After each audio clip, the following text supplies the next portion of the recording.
What would happen if someone broke into your house? What would happen if someone drugged you and tried to attack you at a motel? What would happen if your crazy ex tried to kill you? Woman! What would happen if you encountered a cult in the middle of the night of the forest? Nah bro. And what would happen if the guy saying he was the owner of your rental cabin was actually a nutcase? Fears to Fathom covers these fears in a collection of VHS-style horror games created by Rail that are actually based on true events. September the 12th marked the release of the final game in the first season called WOODBURY Getaway, so today I'm going to take you through all 5 stories and give my view on each of them to see how scary they actually are. I played some of these games long ago on this channel when I used to do gameplay. Look at this scared little boy. So sit back, relax, and let's start with the first game, Home Alone. I didn't want to put this on Reddit just for it to be called a piece of fiction. I don't even know where to start. It was the middle of the summer. My parents had left for the weekend due to a work trip, which meant I was all by myself for the weekend. We wake up to our alarm at around 8 PM. This immediately puts us on edge as the siren makes us believe maybe someone has already broken into our house. This immediate reaction caused by the game makes us scared right from the start because of the uncertainty of if we are truly safe. Our mum has left the lasagna in the fridge for us to eat, but this means we have to leave our room. This place is established as a sanctuary, so leaving puts us in danger. Walking past the windows, the blinds raised, letting us look outside, what again just adds to the increasing fear we already have. We take the lasagna out of the fridge and place it in the oven. After it finishes cooking, we take it out with no oven mitts, just our plain naked hands. Isn't it going to be 400 degrees? Aren't you going to burn your hands? You're a menace to society, sir. Anyway, we turn the TV on and start munching. Wait a darn tootin' second. Did someone just walk up the stairs? What is this? Who is in the house? Seems like we are no longer alone. Our protagonist grows sleepy, meaning we are forced to go upstairs to our bedroom. However, we already have knowledge that someone is up there, making our ascent unpredictable, as they can jump out at any time. It doesn't seem like anyone's up here, not in our parents' room or our own. Is this guy a ghost? Also, apparently our friends were meant to come over, meaning we could have had backup to help fend off whoever has entered our home. But no. We do our homework and then receive a message from our mum to stop making too much noise, which is strange as we are literally doing nothing. We head back to bed, but wake up at about 1 AM. Again, we are forced to leave the safety of our room to get water. It is even worse this time as it's night, so the lack of light makes everything more unsettling. We gargle some fresh H2O and then receive another message from our mother. However, this time it's an image of a man standing outside our house. Who is it at this time of night? Looking out the window, and the creepy guy is just standing there with his hands all crusty. We head back to our room to hide, and then there is a crash. The man has broken into our house. Waiting, there's a ring at the doorbell, but I don't move for the fear that my life will be in danger if I move. Our mum messages explaining that it's Paula, our neighbour, and this made me come to the conclusion that our mum is dead. The evil man has killed her and now has her phone. But seriously, we now have 2 options. We can continue to hide, or we can go to the front door. Let's go to the front door, as apparently our saviour is there. Haha, nope, never mind. I ain't doing that. I've already got PTSD from this. Hiding it is. The police have arrived, and it seems like the man has fled the scene. We are saved. Home Alone is a great entry for the series that makes the uncertainty of if you're truly safe build up over time, making the suspense the driving factor for everything that is scary. Home invasions are very common, so this fear is very much real. I really enjoyed playing this episode, and with it being free makes it even better. It may be short, but it is executed perfectly. Next up is Norwood Hitchhike, where we play as Holly Gardner, someone who experiences a very scary interaction at a motel. This happened to me when I was 19. I'm a little over 21 now. I still remember this very clearly because of how creeped out I felt. We are driving back from a gaming convention, having to take a detour due to heavy traffic. We actually have control of the car, and that's a pretty cool introduction, and does carry on for future installments. Since we are in America, I have to drive on the right side of the road, which is completely wrong in my opinion. However, if I try to drive on the left side of the road... Anyway, our petrol starts to get low, so we end up taking a pit stop at a petrol station. Not a gas station, and it's not gas. Yes, you could call it gasoline, but it's petroleum, not gas. It's a liquid. We enter and try to strike up a conversation with one of the other Patreons, but he just stares at us. So I try to glass him with a bottle. Talking to the man at the register, we pay for our petrol so we can fill up our car. The man also gives us some spooky story about monsters that lurk around the bridges that we are driving to, and tells us how people end up going missing around there. Well, that's not creepy at all. There may not be actual monsters where we are heading, but there are going to be some type of monster. He also tells us to not pick up any hitchhikers because of some ghost story about a dead woman. But that's all it is. A ghost story, right? Hey! Whoa! What are you doing to my car? Don't run away! What the hell? Goofy-eyed white van man. After filling our car back up, we carry on our long journey. As we drive, our car's headlights start to malfunction, God damn it, it seems like the man did swing to our car. We eventually end up at some outback roads where logs are blocking our path. It's the middle of the night and we are being forced to leave the safety of our car to move them out of our way. Anyone could be about, and since the logs look purposely placed, the person could be nearby ready to attack us. Moving the logs, we get back into our car, but it seems like it won't start back up. That annoying white van man must have cut some wires and now our car has broken down. We stand for hours waiting for someone to pick us up.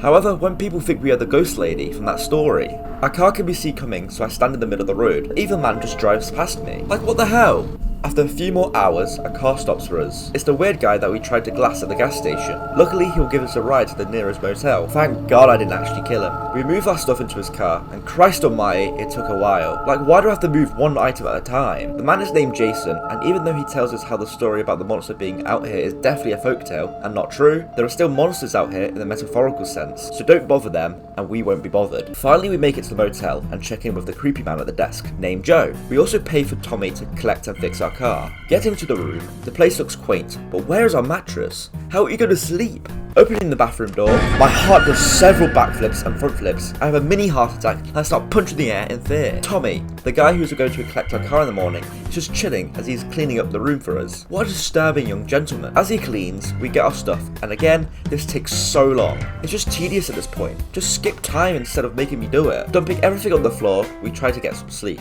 What is that noise? Whoa! Who's that at the window? Okay, he doesn't seem to be there anymore. Due to the stress of the situation, we buy an espresso, but not the Sabrina Carpenter type, which in my mind is a pretty dumb decision as we were trying to get some sleep. Anyway, after drinking our coffee, we start to crash out. It seems like someone put Fent into our drink, and now we're starting to see some stuff. I was sedated. Waking up at 3 AM due to a phone call, and what was that? Did someone just go into our cupboard? Yeah, I'm not going in there. Joe is at our door and seems to be getting complaints of loud noises from our room, which is surprising since we've been asleep. Yeah, it's not us, mate. It's the weirdo in the cupboard. Take a look, please. Bro, just go in there, man. Anyway, apparently there is no coffee machine at the motel, according to Joe, meaning someone must have put it there, and when returning, it's gone. Also, when walking over, seeing a shadowy figure slowly approach us is just not creepy in the slightest. Anyway, Joe freaks out and just shouts at us to go back to our room, so we do as is commanded. The cupboard door is also ajar, meaning whoever went into it is now gone. We take some painkillers to get rid of the headache the coffee gave us, and when trying to get back to sleep, there is someone at the door again. They ask us to open up as they need help, but we decide against it. I know you're in there. Pretty lady, come on! They start banging on the door to try and break in, so we head to the closet to hide. This is when one of the major game mechanics of Fears to Fathom is introduced. The use of our microphone. We have to keep the noise down or we will be heard. The man looks around the room, searching for us, eventually making his way to the bathroom. Luckily, Joe sneaks up behind him and BLAM! Knocks the freak out cold. In my opinion, NORWOOD HITCHHIKE was the most unsatisfying out of all 5 Fears to Fathom games. Not because of the situation of someone breaking into the motel, that is pretty chilling, it's just that I felt it to be too long. If the game started with the car breaking down and removed making us move all our stuff from one place to another, I believe it would have been a lot better. However, the actual fear this game covers is pretty scary and also really disturbing, as this man must have drugged Holly, and when she was sedated, he was in the room with us, so we can only assume he may have sexually assaulted her. This man was the person who tampered with our car, and since he must have placed the coffee machine, this attack was also premeditated. The world is a cruel place, and this episode shows that there truly are monsters out there. Now for Carson House. My name is Noah. I'm a 28-year-old male from the Midwest. I have no idea why I'm saying this, but I hope my story can be a lesson. This happened to me when I was 18. I remember this incident like yesterday, as the trauma dictated a major part of my life. The game starts off in some dingy laundromat. Going through the back door, we take the stairs down into some corridor that never ends. Our surroundings are distorted, and we carry on walking until stumbling across a man. He is very insistent on needing bleach, until he tells us to wake up. This was all a dream, and we are actually in the back of our dad's car. This introduction section was very random and just out of place, as it never gets brought back up. There is no reason for it to be in the game at all. We are at Rory Carson's house as we are watching it for the weekend, since he's away. To get inside, we can go around the back of the garden. This is also where we are able to meet the goodest boy. Look how cute he is. Unlimited pets for you. He seems to be completely fine with us being here. Clearly, if someone were to break in, he would 100% be chill with it. Getting a key from a fake rock, we can enter the house. Do not disturb? That just wants me to do disturb. We find some sort of filming room. Clearly, Rory Carson likes to make some home videos. No one needs to pee, so we head to the bathroom, where a new game mechanic has been introduced. We can actually control the urination. I spilled. Hell yeah, brother. Hell yeah. We get a message from Mr. Carson telling us that the dog food is in the basement to feed the goodest boy, and that there is a torch upstairs so he can see in the dark. Getting a can of the most delicious grub, we feed the cutie. Carson messages again, asking us to fix his computer as he's been downloading some suspicious videos. So now he has a virus. We download an antivirus and get rid of that pesky Trojan horse. We can also use the computer to guess the flag, to flex my genius geographical knowledge. There are also Five Nights at Freddy's security cams all over the place. I bet we definitely won't be using these at any point when fending off intruders. Our girlfriend, Evelyn, then messages telling us to go watch the new episode of Cooking with Jeffrey. What the hell is this? I can't move. Help me. This is torture. End my suffering. Let me free! Mr. Carson then sends another message telling us to do his grocery shopping. Who does he think I am? His servant? I already saved his computer from the viruses. Now he wants us to go do his shopping? He says we can buy something for ourselves, but I say this doesn't make up for it. However, I will be buying the biggest bottle of Jack Daniels I can find to wash away my sorrows. We get on our bike and start riding to the grocery store. Hey, I'm biking here. Wait, who's that fitty? Anyway, we enter Nucks to get our groceries. Damn! Gam Gam has hams. Oh god. No, ma'am, I do not work here. Saved it. We also meet two of our friends who say our girl is here. Not Evelyn, but our ex-girlfriend. Apparently she's MILF material, but a bit cuckoo if you catch my drift. After purchasing the goods, we head back to the house. We dump the food on the floor and then get our pee on. Andy, one of the guys from the store, then sends us a message to Google Roy Carson. It seems like his ex-wife was a celebrity, and then after the split, her crazy fans have been threatening him, even finding out where he lives. Great, are one of these nutters going to be breaking into the house and try and kill us? As we are reading the article, the doorbell rings. Oh god, they are actually here? I'm in big trouble. Wait, no, I could just use the security cameras to see who's at the front door. Okay, they were a cool addition at first, but all they do is kill any suspense by letting us see around the house for any threats. Oh wait, it seems like it's the pizza delivery guy, but I didn't order any pizza. But free pizza is free pizza at the end of the day. We sit down to watch some freaky TV and munch on the food in a very disgusting manner. It seems like someone else is at the door. No one responds when we ask who is there, but opening, there is a bouquet of flowers left at the doorstep. Huh, cute I guess? I'm just gonna leave them on the floor. We then get a message from an unknown number. Hey, how are you? What did you have for dinner? Wouldn't you like to know? I had a penis burger. Here, how about that? Well, that's a weird message, but who cares? Let's just do some homework. In the middle of doing some algebra, the power goes out. Strange. The unknown number then again sends another message, asking why are we ignoring them, and telling us how Todd is hotter. Calm down, sweetheart. I didn't ask. Going to the power box, Zeke can be found barking. You silly sausage, what did you do? Turn it back on and go back inside. Instead of being weirded out by the messages or the power going out, we just carry on doing our times tables. Huh. Did someone just turn the oven on downstairs? Using the suspense killer, we can look through the camera and we can see that the oven is on. Wait 1 second, is that someone outside? Oh no!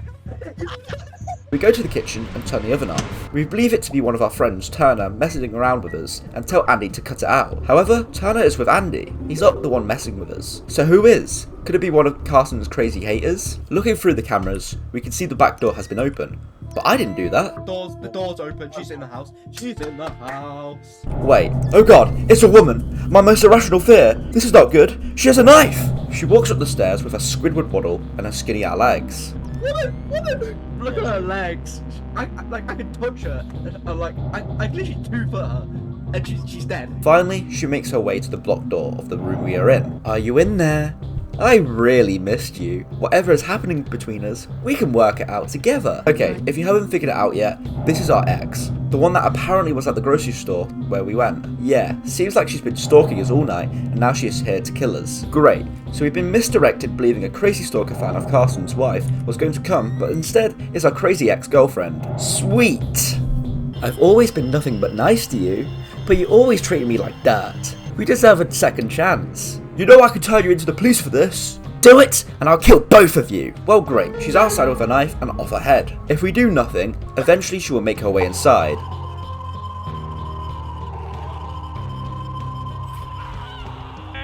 Was that the end then? So as she's yapping, all you need to do is hide in the room adjacent. Be very quiet as your mic is in use again. When she enters the office, that's when you can skedaddle out of there. Carson House was a pretty okay entry. Clearly the story behind it is made up, probably so it could be made into the game. But no, it's a true story, right? Nah man, get out of here. In all seriousness, crazy exes do exist and can be dangerous at times if they are truly obsessed to the extent that they will try and kill you, just to prevent you from being with other people. So my dearest viewer, don't date a whack job that will cause you to be in some sort of toxic relationship. Either find someone with a bit of sanity or just stay single. And again, the security cameras were just stupid as they ruined any sort of suspense and horror that could have been by letting you know if there was any true danger. The fourth game is IRONBARK Lookout. The game is very similar to Firewatch, as you play as a fire lookout, but instead of being a suspenseful walking simulator, the horror is far more upfront with you. Also, Firewatch is an amazing game that I recommend either playing or watching my video on it. We are playing as Jack Nelson, a park ranger who is caravanning to his new lookout tower. No crashing today, but we do end up at a diner for some nice grub. This guy seems to be really enjoying his burger.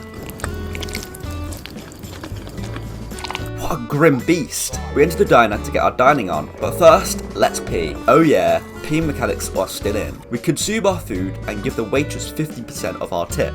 Getting back in the caravan, we carry on driving to the lookout tower. It's 8 PM and we finally make it to IRONBARK State Park.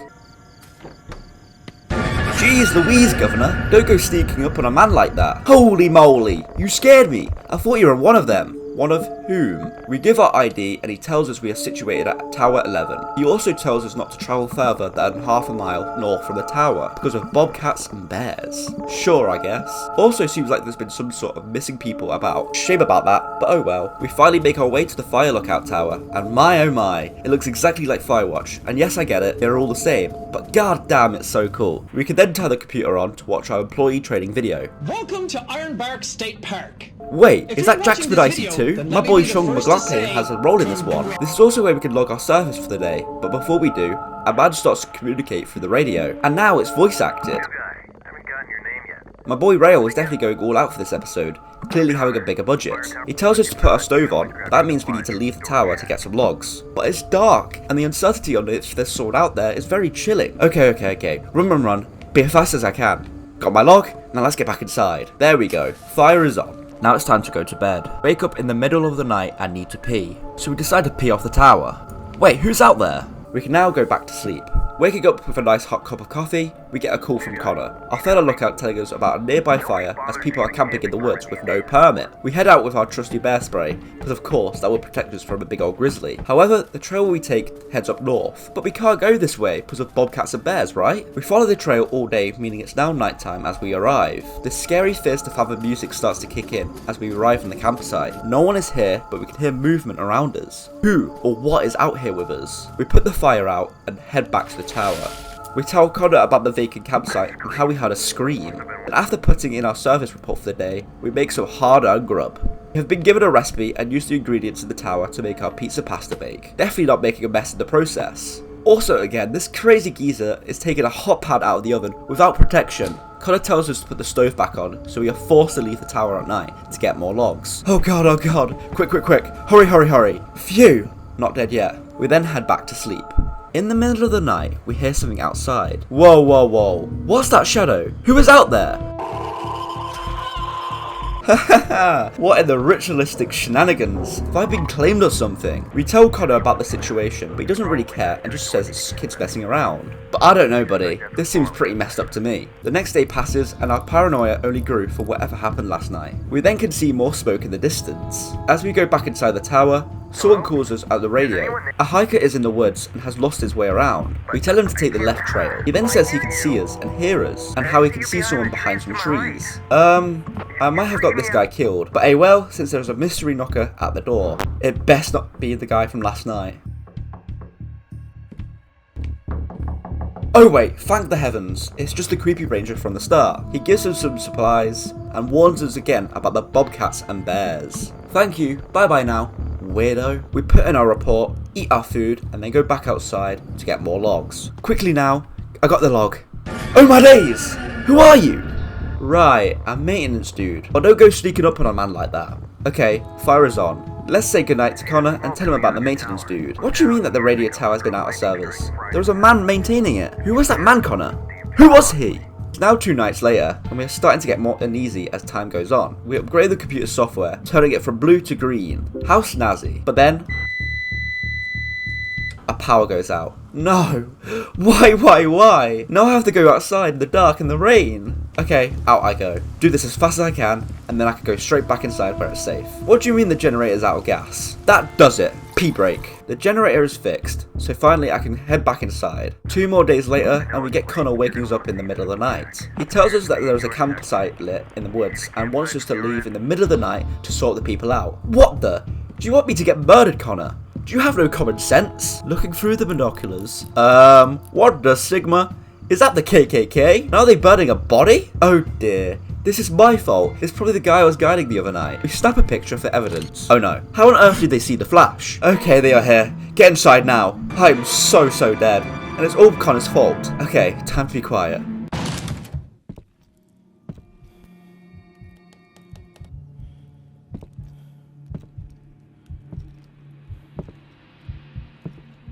He's left. Let's leave now. Oh, he knows I'm here. Run! Into the porta potty. Yo, is my man peeing in this dire situation? It's time to get out of here. Okay, we are back at the car park. He's still following? Okay, back in the caravan and let's get out of here. Apparently the cops found nothing out of the ordinary when searching the area the next day and dismissed everything as Jack just being a bit cuckoo. Well, this story does seem a bit far-fetched in my opinion. But no, real stories and all, definitely all true. IRONBARK Lookout is definitely my favourite out of the games we've covered so far, as with its length, there's still constant suspense, something we definitely didn't get in NORWOOD HITCHHIKE and lacked in CARSON House. However, the story does seem slightly, if not fully fabricated, even though it is still 100% possible for cultists to lurk in forests and conduct some heinous things. Finally, onto the newest entry in the Fears to Fathom series that completes Season 1, being WOODBURY Getaway. We play as Sydney Harper and start off in an office, needing to make some coffee, as we are working late at night. Wow, actual goated gameplay here. You have to get the cup, put the coffee pod into the machine, and then put the lid on. What a step up from previous games, my god. Game of the year. Sydney then heads to the bathroom as she needs to pee, because it wouldn't be a Fears to Fathom game if you didn't need to relieve the bladder once or twice. Obviously this game we are playing as a woman, so we sit on the toilet instead. Let's go! So much realism. Also with the amount of peeing since Carson's house, I would not be surprised if it was because of some secret peeking, but let's just leave it to being funny the first time, so just done over and over again. Oh my days, what on God's green and beautiful earth are you doing jump scaring me when I'm doing my business? He tells us that people are always throwing litter on the floor and how he has to clean it up.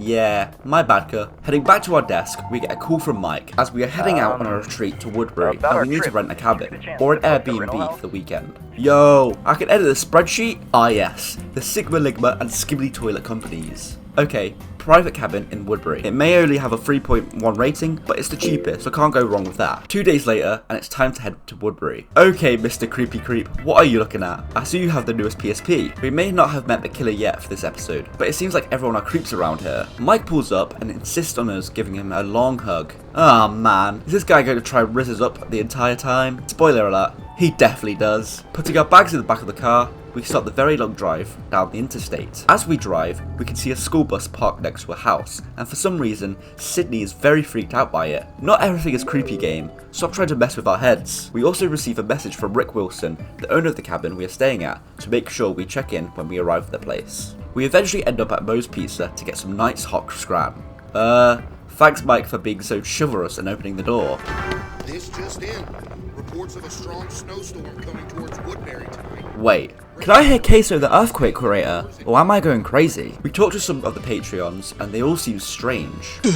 Afterwards, we could sit down and enjoy our 3 slices of pizza that cost 22 smackaroons. Ooh, a message from Nora, the other friend that is coming on the retreat. Oh, you guys are going to hate me. I swear I'll get on the road as soon as I can. Wait, was that Lily Pichu? Apparently she is going to be late to the cabin, meaning we are going to be stuck with Mike for the night. One of the guys at the pizza place then comes up to us, asking for a ride. Hell no, buckaroo. I don't know you. You could be some sort of serial killer. Scram. Damn, you didn't say that well. Anyway, let's get back on the road. Damn, this a bot.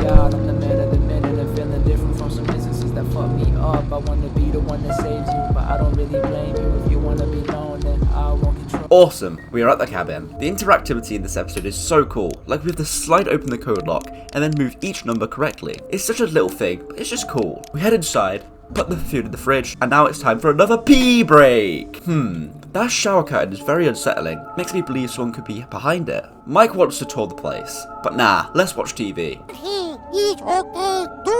What am I actually watching right now? Is this some interdimensional cable from Rick and Morty? Because goddamn. Okay, let's check the bedroom. Whoa!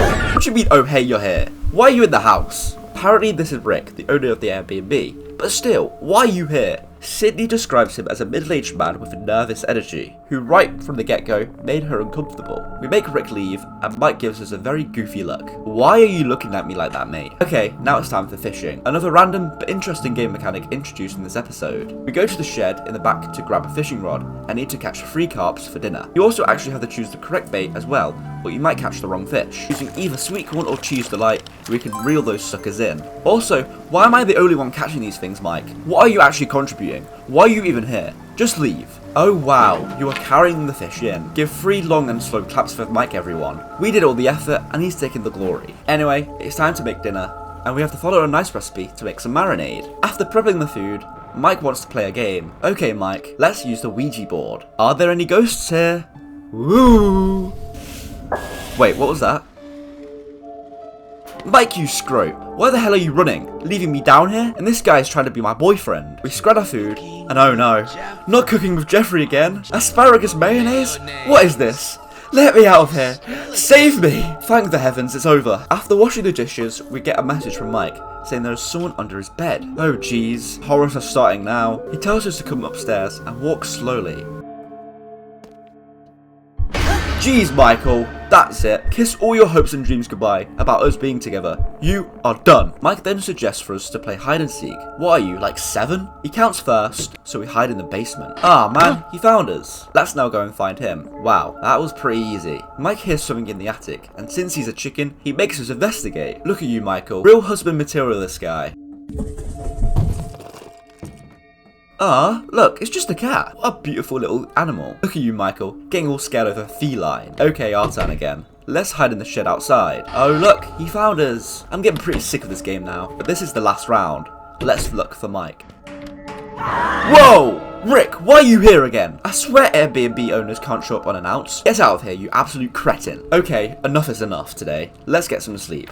My diddly squiddly godman. Mike, go to bed. Oh god, I'm not liking where this is going. Mike starts dropping some loose game on Sydney, telling her she doesn't need to sleep alone at night. Man, this guy's a freak. Your presence is literally so off-putting, man. Just get out of here. Luckily, the awkwardness is broken with Nora, messaging saying her car has broken down, and Mike goes alone to help her. But that means we are in this house all alone. A few hours into the night, someone rings the doorbell. Oh, Jesus. He saw me. Is that the guy that we rejected a lift for at the pizza place? Why is he at the house? You're not coming in, buddy. Apparently, he followed us here. What a creep.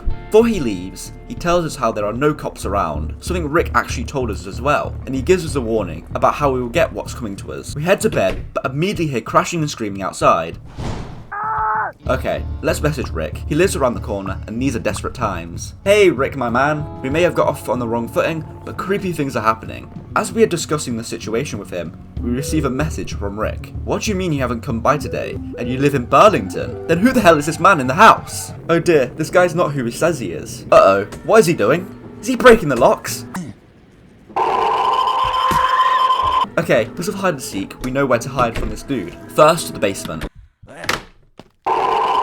Oh dear, let's try again. Okay, we can get out of here. Run, run, run. Damn it, Nora. Calling at the wrong time. Upstairs to the closet. Let's also take the stepping stool so we can hide in the attic with the cat. Wait, Mike and Nora are here. Let's go. False Rick leaves the room, allowing us to head into the attic. Hello, Meow Meow. Nora again. Stop trying to call when there's a madman in the house. Heading back out the attic, we can slowly head to the front door. Oh look, our saviour. Mike actually took charge for once. Still not being your girlfriend though. Seems like False Rick did a runner. Woodbury Getaway is, with absolutely no doubt, the best game in the series. The amount of little things you could do, and how they made everyone you come across creepy to keep you on your toes is great. Even Mike, our friend, being made into a bit of a freak with his goofy ass face was a nice addition, as it made us second guess the only person we are supposed to trust. The story in this seems pretty relevant for today as well, because of how Airbnb is a very big thing now. So in my opinion, this story can be true, but possibly exaggerated at points to make a better game. And that's the end of Fears to Fathom so far. They were very good games that cover alleged true horror stories, so what is shown is even scarier knowing that it actually happened. If you enjoyed this deep dive into the Fears to Fathom games, like and subscribe for future videos. Keep on living, have a damn good day, and bye for now. Bitch dance and throw that ass up, blood so big I can roll your ass up, drop it. I got my bags up, got big bags, you need to raise up, do it. Go stupid, ass on fat, but the waist on moving.